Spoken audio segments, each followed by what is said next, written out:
Las palabras que rompen un alma no se gritan, se susurran. Se deslizan en el silencio de una tarde cualquiera, con el peso de una decepción tan antigua que ya parece parte del aire que se respira. Para mí, esas palabras llegaron de mi padre. No con furia, sino con una calma agotada, una sentencia final dictada con la voz de quien ha perdido toda esperanza. Esto no es una vida, me dijo, señalando con un gesto vago mi taller, mi santuario, el lugar donde la madera y mis sueños tomaban forma. Es un pasatiempo de niño. Despierta de una vez. Y con esa frase, no solo cerró la puerta de mi taller, sino que también echó el cerrojo al mundo que yo conocía, al único que me había importado. Nunca me escuchó, no de verdad. Nunca vio más allá del serrín y las herramientas. Y ahora, desde la lejanía impuesta por el tiempo y las decisiones, solo puede mirar. Antes de ese día, mi vida tenía la textura y el aroma de la madera de cedro. Cada mañana era una promesa. El sol se filtraba por las ventanas altas de mi pequeño taller, un garaje reconvertido que era más hogar para mí que la casa a la que estaba adosado. Mis manos, siempre cubiertas de un fino polvo dorado, conocían el lenguaje secreto de la veta, la tensión de una curva, la suavidad de una superficie pulida durante horas. No era un carpintero en el sentido tradicional, era un escultor de historias. Cada pieza que creaba, ya fuera una silla de diseño imposible o una pequeña caja con compartimentos secretos, contenía un fragmento de mí. Era mi forma de hablarle al mundo, de traducir las emociones que no podía expresar con palabras. Y en el fondo, siempre fue mi forma de hablarle a él, a mi padre. Él era un hombre de números y certezas, un arquitecto de futuros de hormigón y acero. Mi mundo de formas orgánicas y belleza imperfecta le resultaba ajeno, incomprensible. Le mostraba mis creaciones con la esperanza temblorosa de un niño que enseña un dibujo. Él asentía, sus ojos grises recorrían la pieza sin verla realmente, y ofrecía un cumplido vago, una palmadita en el hombro que se sentía más como un empujón para que volviera a la realidad. Su realidad. Durante años, viví en esa dualidad, la alegría febril de la creación y la sutil pero constante punzada de su desaprobación silenciosa. Creía, ingenuamente, que si mi trabajo era lo suficientemente bueno, lo suficientemente impresionante, un día sus ojos se abrirían. Un día, escucharía. Ese día nunca llegó. En su lugar, llegó el día de la ruptura. Había pasado meses trabajando en mi obra maestra, una mesa de centro tallada en una sola pieza de nogal recuperado. Las vetas del árbol contaban una historia de sequías e inviernos duros, y yo había seguido esa historia, tallando en su superficie un mapa de ríos y montañas que solo existían en mi imaginación. Era más que un mueble, era mi alma hecha madera. Se la presenté con un nudo en la garganta, no como otro de mis proyectos, sino como la declaración de mi futuro. Le hablé de mis planes, de abrir una pequeña galería, de vivir de mi arte. Fue entonces cuando me miró, y por primera vez, vi algo más que indiferencia en sus ojos. Vi una profunda y amarga lástima. Y fue entonces cuando susurró esas palabras. Esto no es una vida. Es un pasatiempo de niño. Despierta de una vez. El aire se espesó. El olor a nogal se desvaneció, reemplazado por el hedor metálico del fracaso. No hubo discusión. No hubo gritos. Solo el sonido de su decepción, tan absoluto y silencioso como el colapso de una estrella lejana. Esa noche, cerré la puerta de mi taller. La llave giró en la cerradura con un chasquido que pareció romper algo dentro de mi pecho. El sueño había terminado. Él tenía razón. Era hora de despertar. La caída fue lenta y silenciosa, como la nieve que se acumula hasta sepultarlo todo. Guardé mis herramientas, cubrí mis proyectos a medio terminar con sábanas blancas que parecían mortajas y acepté un trabajo en una oficina. Un cubículo gris, una pantalla que parpadeaba con cifras, el zumbido constante del aire acondicionado. Era el mundo de mi padre, un mundo de líneas rectas y resultados predecibles. Me convertí en un fantasma en mi propia vida. Mis manos, antes fuertes y creativas, se ablandaron tecleando informes. El polvo de madera fue reemplazado por el polvo de papel. Perdí el color. El mundo se volvió una paleta de grises y beiges. Por las noches, A veces soñaba con el taller. Soñaba con el tacto de la madera, con el sonido de la gubia deslizándose, pero despertaba con una sensación de vacío tan inmensa que me costaba respirar. Las palabras de mi padre se habían convertido en mi evangelio. Me las repetía como un mantra de autocastigo cada vez que un atisbo de la vieja pasión intentaba aflorar. Las amistades se distanciaron, incapaces de entender al hombre apagado en el que me había convertido. Dejé de hablar de mis sueños porque me avergonzaba haber tenido alguno. La vida se redujo a un ciclo de trabajo, cena solitaria y sueños sin descanso. Mi padre parecía satisfecho. Me veía con mi traje, mi maletín, y asentía con una aprobación que nunca me había concedido cuando mis manos creaban belleza. Pero esa aprobación se sentía hueca, un premio de consolación por una vida que no era la mía. Toqué fondo un día de lluvia torrencial. Estaba sentado en mi cubículo, mirando las gotas golpear la ventana, y me di cuenta de que yo era como esa ventana, algo a través de lo cual la vida pasaba, pero que no participaba en ella. Estaba atrapado, transparente, inexistente. La desesperación era un océano frío y oscuro, y yo estaba hundiéndome sin luchar. El niño que soñaba con dar vida a la madera había muerto, y en su lugar solo quedaba un hombre que había olvidado cómo sentir. Años pasaron en esa neblina. 5, quizás 6. El taller permanecía cerrado, una tumba silenciosa en el patio trasero de la casa de mis padres, a la que ya casi no iba. Pero un día, una llamada de mi madre lo cambió todo. Estaba haciendo limpieza y había encontrado una caja vieja con mis cosas de la infancia. Me pidió que fuera a recogerla. Fui a regañadientes, preparado para otra dosis de esa atmósfera de expectativas fallidas. Mientras revolvía la caja, llena de viejos cuadernos de dibujo y juguetes rotos, mis dedos rozaron algo familiar. Era una pequeña ave de madera, torpemente tallada, con las alas extendidas en un vuelo imposible. La había hecho cuando tenía 8 años, con una navaja de mi abuelo y una rama caída. Estaba llena de imperfecciones, de cortes fallidos y lijado irregular. Pero al sostenerla, sentí un eco, una vibración lejana de la alegría pura que había sentido al crearla. Era un objeto inútil, un simple trozo de madera, pero se sentía más real y más mío que cualquier cosa que hubiera tocado en los últimos años. Con el pájaro en el bolsillo, sentí un impulso inexplicable. Caminé hacia la puerta del taller.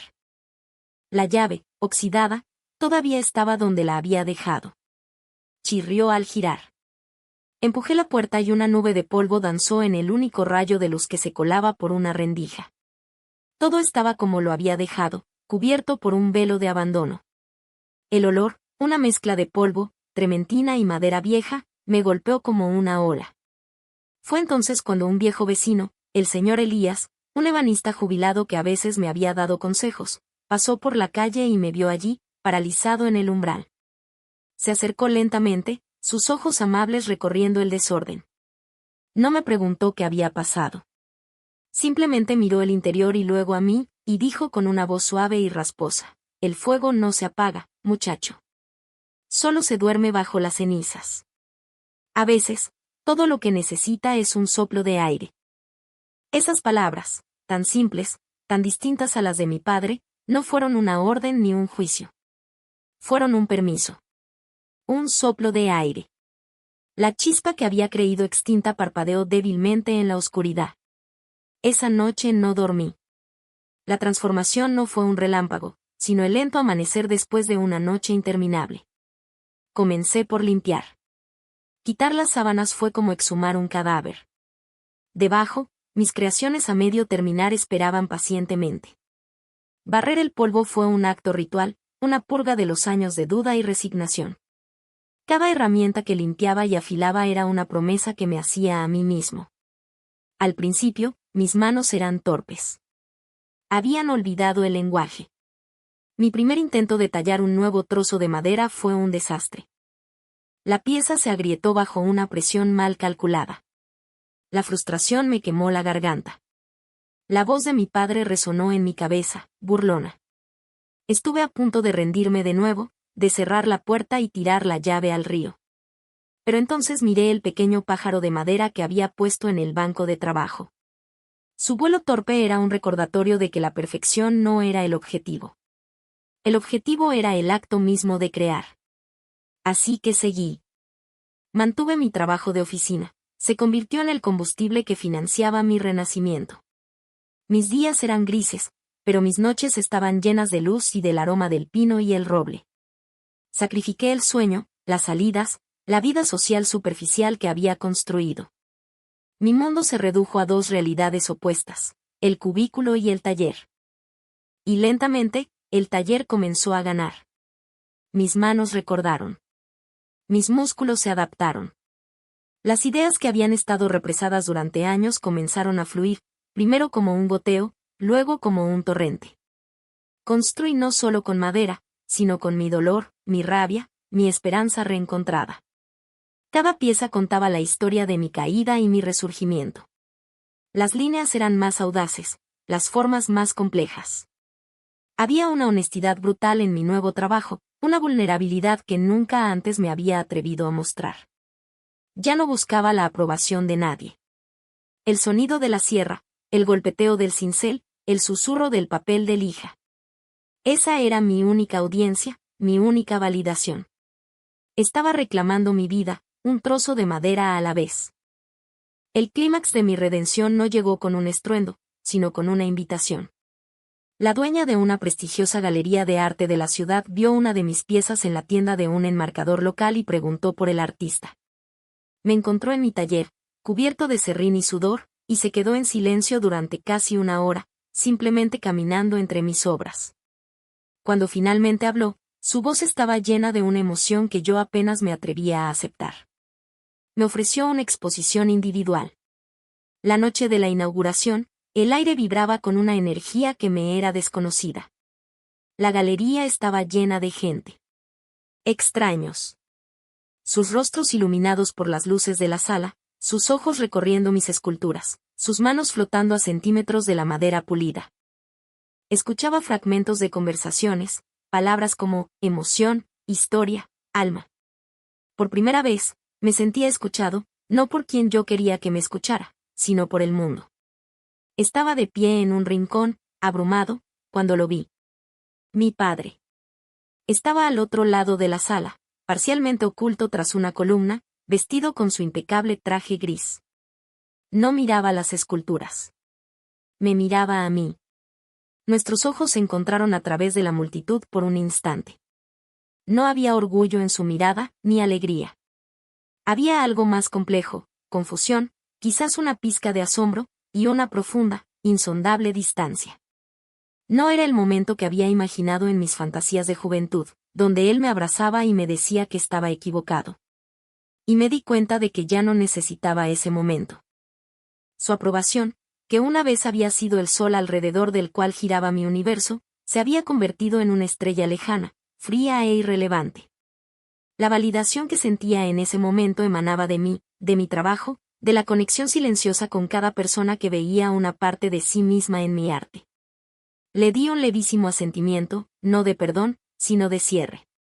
Un reconocimiento de que nuestros caminos se habían separado irrevocablemente. Luego, me di la vuelta y me uní a la conversación de un grupo de personas que querían saber la historia detrás de una de mis piezas. Mientras hablaba, sentí una paz que nunca antes había conocido. Él permaneció en la distancia, un espectador silencioso de un mundo que había insistido en que no podía existir. Y por primera vez, su silencio no me dolió. Cuando la última persona se fue y las luces se atenuaron, me quedé solo en la galería. El silencio ya no era un vacío, sino un espacio lleno de presencias. Caminé entre mis creaciones, mis compañeras de viaje. Eran los capítulos de mi vida hechos materia. Al tocar la superficie suave de la mesa de nogal que lo había empezado todo, ya no sentía la herida de la memoria, sino la gratitud por la cicatriz. Esa noche entendí a mi padre de una manera nueva. No para justificarlo, sino para verlo como lo que era, un hombre atrapado en sus propios miedos, incapaz de concebir un camino que no estuviera pavimentado con seguridad y lógica. Su incapacidad para escucharme no era un reflejo de mi falta de valor, sino de su propia falta de imaginación. Había intentado protegerme del fracaso encerrándome en una jaula que él consideraba segura. Pero el alma no está hecha para jaulas. Está hecha para volar, aunque sus alas sean torpes y su vuelo imperfecto. Mi redención no fue demostrarle que estaba equivocado. Fue demostrarme a mí mismo que yo tenía razón. Razón para creer en la voz silenciosa que me instaba a crear. Razón para honrar el fuego que se negaba a extinguirse. Ahora, a veces, sé que me observa desde lejos. Quizás pasa en coche por delante de mi nueva galería taller, o ve mi nombre en algún artículo local. Ya no importa.